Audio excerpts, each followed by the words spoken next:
Amen bomama, amen izithandwa zezulu. Ngithi angikhumbuza amakhosikazi njalo ngenkonzo yangoLwesine yethu kuleli viki.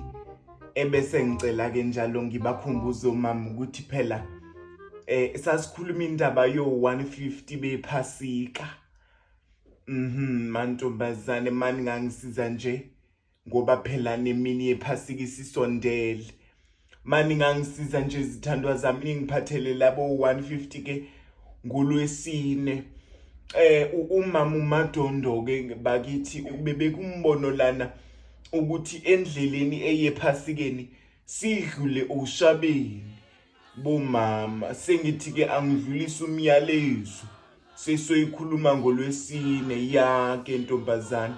Nilale kahle ke izihlobo zokumkhonza uThixo iyobonana ngoLwesine emkhulekweni womama. Amen. Ya.